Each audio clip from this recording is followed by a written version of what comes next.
Welcome to எவர்சீன் cooking. இன்றைக்கி நம்ம உடம்புக்கு நல்ல ஹெல்த்தியான ராகி களி எப்படி செய்யலான்னு பார்ப்போம். 1 டம்ளர் கேப்ப மாவுக்கு 2 டம்ளர் தண்ணி, அந்த ரேஷியோவில் நம்ம தண்ணி எடுக்கணும். நான் 2 டம்ளர் கேப்ப மாவு எடுத்திருக்கேன். இப்போது ஒரு பாத்திரத்தில் நான் 2 டம்ளர் தண்ணி மட்டும் ஃபஸ்ட்டு ஆட் பண்ணிக்கிறேன். இதில் 1 ஸ்பூன் ராகி மாவை எடுத்து நல்லா கட்டி இல்லாமல் கிண்டிக்கணும். இப்போது ஸ்டவ்வை ஆன் பண்ணிவிட்டு மிச்சம் இருக்கிற தண்ணியும் நம்ம இதில் ஆட் பண்ணணும். ஆட் பண்ணி நல்லா கொதிக்க விடணும். ஸோ இது தண்ணி நல்லா கொதித்து வரும்போது நம்ம 1 ஸ்பூன் நெய்யோ இல்லை எண்ணெயோ ஆட் பண்ணணும். ஆட் பண்ணி கொஞ்சம் கிண்டி விட்டுட்டே இருங்க. இது ஒரு கொதி வரட்டும்.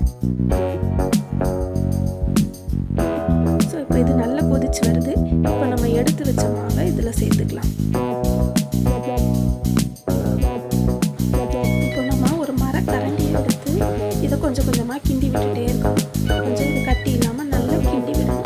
கிண்டி மாவு ஒன்று போல் சேர்ந்து வர்ற வரைக்கும் கொஞ்சம் கைவிடாமல் கிண்டிக்கிட்டே இருக்கணும்.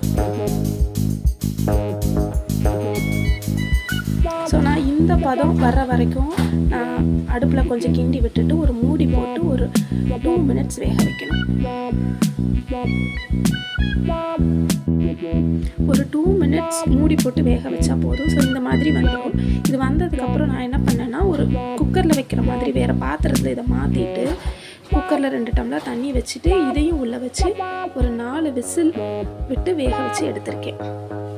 நீங்கள் டேரெக்டாகவும் அடுப்பில் வச்சு கிண்டிகிட்டே இருக்கணும். பட் இது ரொம்ப ஈஸி மெத்தடாக இருக்குது. இது நல்லா வெந்துடுது. ஸோ ஸ்டீம் போனதுக்கப்புறம் நம்ம குக்கரை ஓப்பன் பண்ணி பார்க்குறோம். களி வெந்துருச்சான்னு பார்க்குறதுக்கு கையில் தண்ணி தொட்டு நீங்கள் இந்த களியை இப்படி தொட்டு பார்க்கணும். இப்படி தொட்டு பார்க்கும்போது அது கையில் ஒட்டக்கூடாது. ஸோ இப்படி ஒட்டலைன்னா இது கரெக்டான பதத்தில் வெந்திருக்குதுன்னு அர்த்தம்.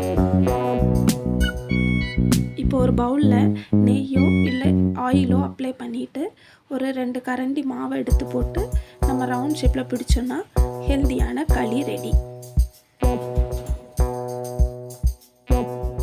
ராகி களிக்கு புளிக்குழம்பு இல்லைன்னா வேர்க்கடலை சட்னி இப்படி காரமாக வச்சு சாப்பிடும்போது அது நல்லாயிருக்கும். நாங்கள் இன்றைக்கி எங்கள் வீட்டில் வேர்க்கடலை சட்னி தான் செஞ்சுருந்தோம். ராகி களி வித் வேர்க்கடலை சட்னி ரெடி. நீங்களும் இதை வீட்டில் செஞ்சு பார்த்துட்டு எப்படி இருந்ததுன்னு கமெண்ட்ஸில் சொல்லுங்கள். தேங்க்யூ.